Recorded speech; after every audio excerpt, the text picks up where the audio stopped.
Pukul 6 waktu Indonesia Tengah. RRI ND menyiarkan Warta Berita.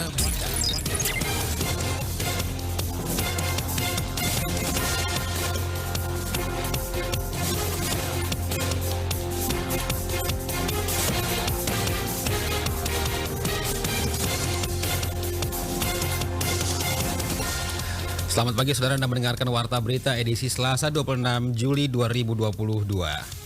Sari Berita, Pemda ND sudah mengusulkan sebanyak 1.853 formasi pegawai pemerintah dengan perjanjian kerja.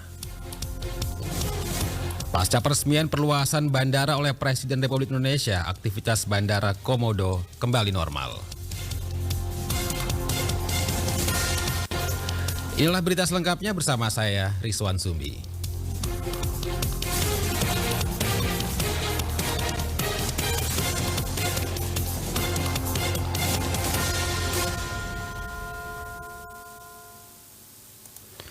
Kita awali berita pertama terkait adanya kebijakan pemerintah pusat yang hendak melakukan moratorium terhadap seluruh tenaga non-ASN termasuk juga tenaga non-PNS yang ada di lingkup pemerintah Kabupaten ND. Langkah antisipasi Pemda ND yakni mengusulkan sebanyak 1.853 formasi P3K. Laporan Rovinus Wula.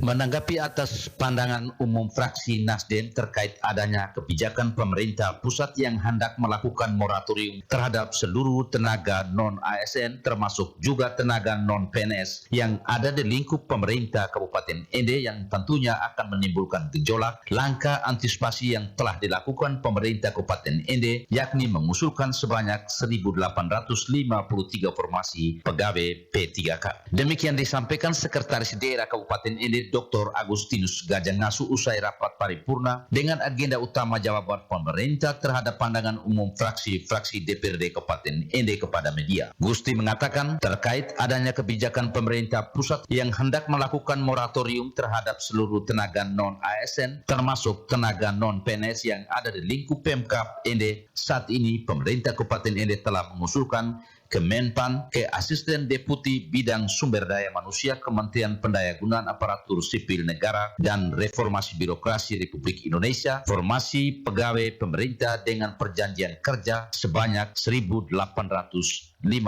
jabatan yang terdiri dari tenaga pendidik sebanyak 1.401 jabatan, tenaga kesehatan 227 jabatan, tenaga teknis 225 jabatan. Tunggu pengumuman dulu, pengumuman resmi. Pengumuman belum ada. Kami berusul. Jadi anggaran itu begitu di penetapan jumlah yang diterima.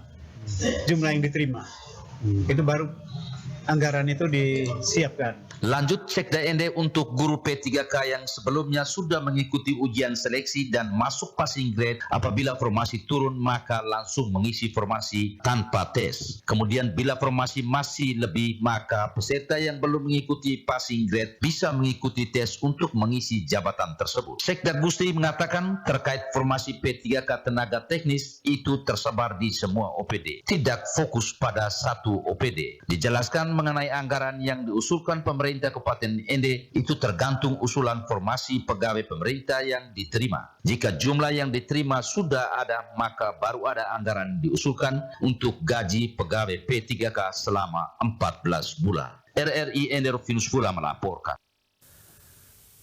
Penyelenggaraan pemerintah diharapkan menganggarkan secara khusus terutama Dinas Pemberdayaan Perempuan dan Pelindungan Anak P3K Kabupaten ND agar bisa memaksimalkan upaya pelindungan anak di lapangan, khususnya perempuan dan anak yang menjadi korban kekerasan maupun anak yang berhadapan dengan hukum. Laporan Rosa Dalima. Selamat Hari Anak Nasional. Anak sehat, terlindungi, menuju Endelio Sare Palu. Demikian pesan utama Lembaga Peduli Kasih LPS Kabupaten ND pada momentum peringatan Hari Anak Nasional HAN tahun 2022 yang disampaikan melalui ketuanya Yohana Afra Baboraki pada acara puncak peringatan HAN tingkat Kabupaten Ende Sabtu kemarin bertempat di Wisma Emmaus.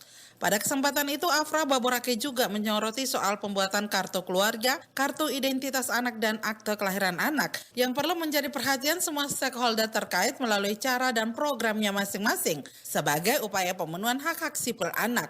Dalam rangka peringatan HAN 2022, kata Afra Baborake, pihaknya telah membantu memfasilitasi sejumlah anak untuk penerbitan KIA, akte kelahiran, dan KK bekerja sama dengan Dinas Kependudukan dan Catatan Sipil Kabupaten Ende.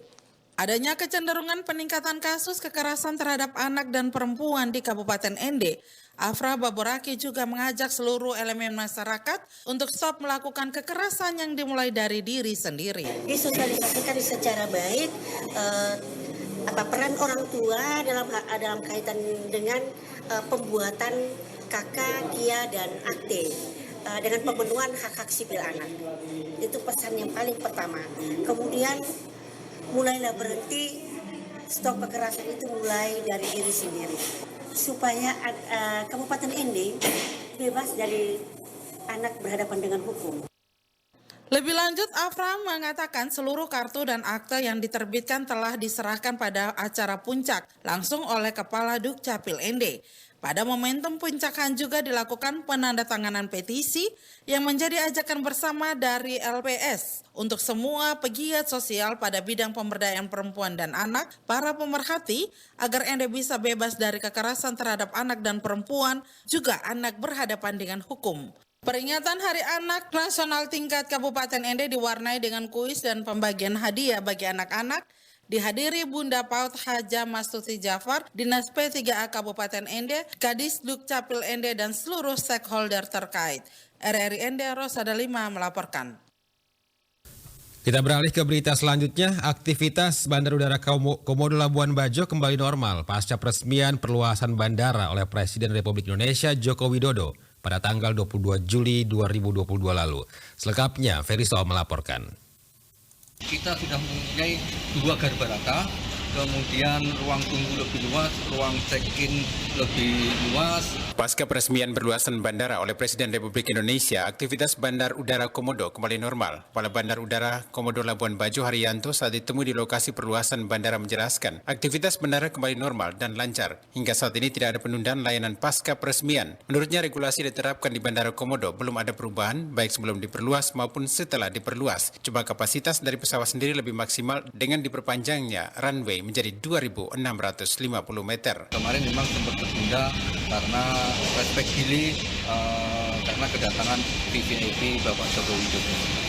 Perluasan bandara sendiri adalah meliputi perluasan gedung terminal, artinya fasilitas yang ada flow-nya berubah, kenyamanan akan lebih nyaman.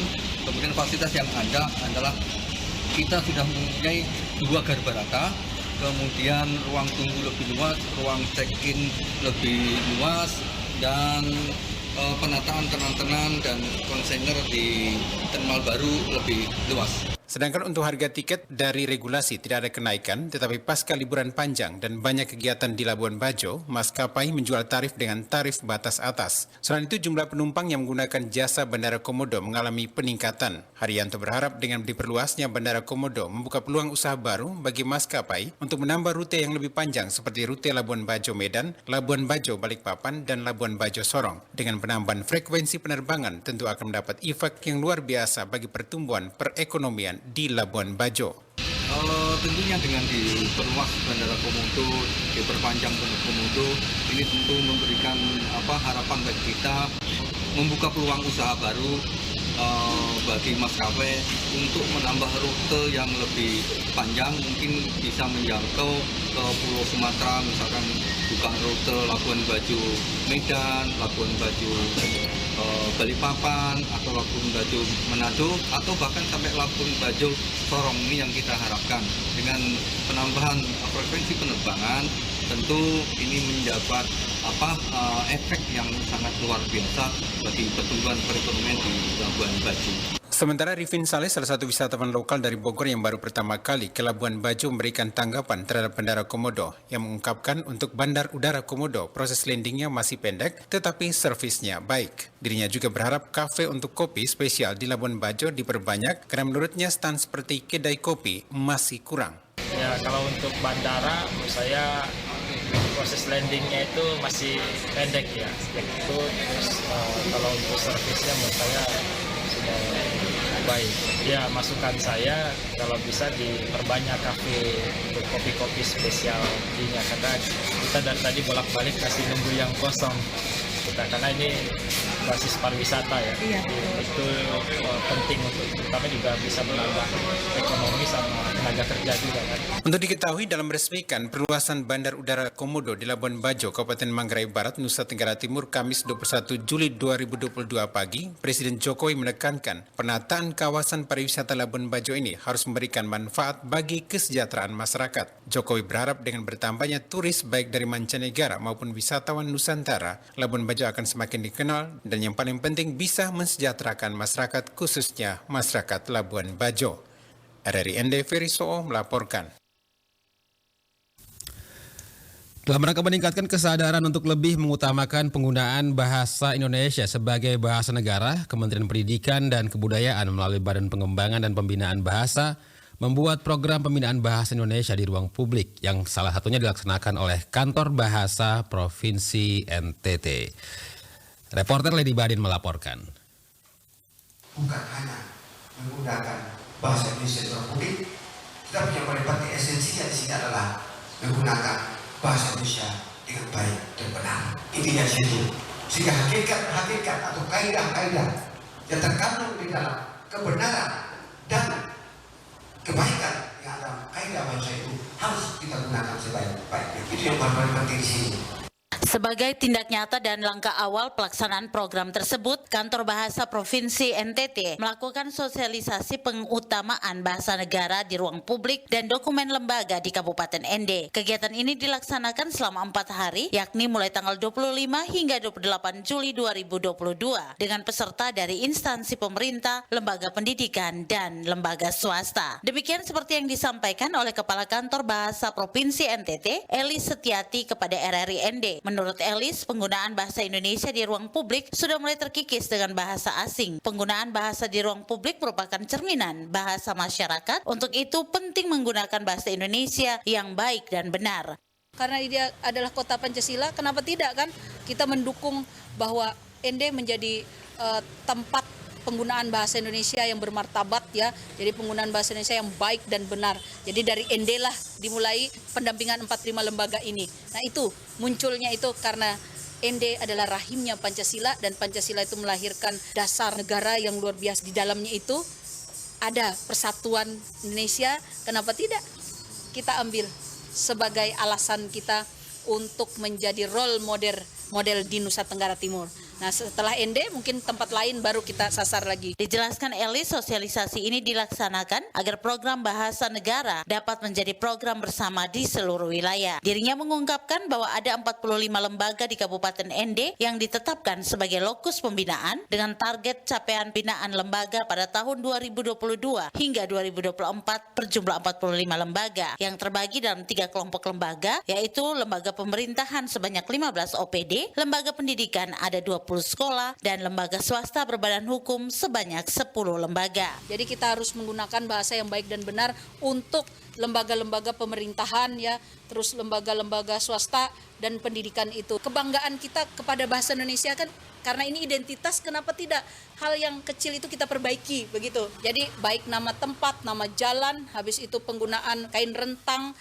di jalan-jalan itu juga kami menemukan banyak kekeliruan, katakan kekeliruan ya. Orang tahu tapi tidak terbiasa. Jadi kita usahakan adanya semacam kesadaran tentang penggunaan bahasa yang baik dan benar itu. Bahwa yang tadinya tidak disadari akan disadari. Kepala Kantor Bahasa Provinsi NTT ini juga menjelaskan bahwa lembaga yang menjadi lokus pembinaan akan didampingi selama tahun ini dan setelahnya akan dievaluasi, serta lembaga yang berkomitmen terhadap program ini akan diberikan reward. Kegiatan tersebut dibuka secara resmi oleh Asisten 1 Setda ND Dahlan SIP. RRI ND Lady Badin melaporkan.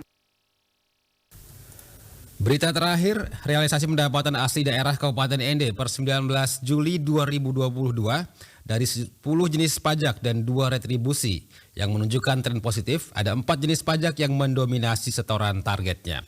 Reporter Suima melaporkan.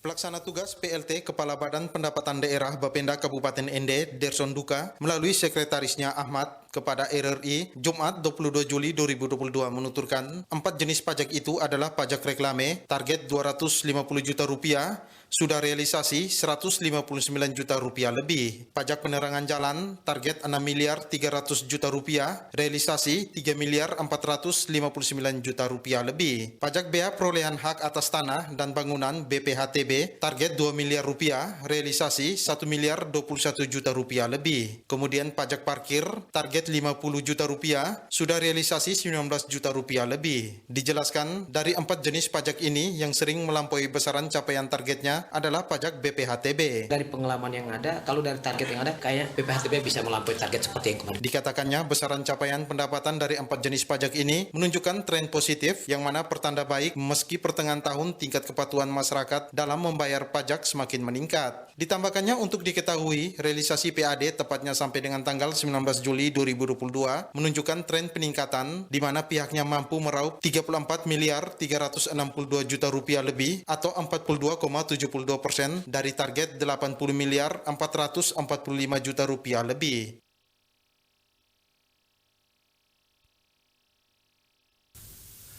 Sekian warta berita produksi RRI ND, saya Rizwan Sumbi mewakili kerabat kerja yang bertugas. Selamat pagi.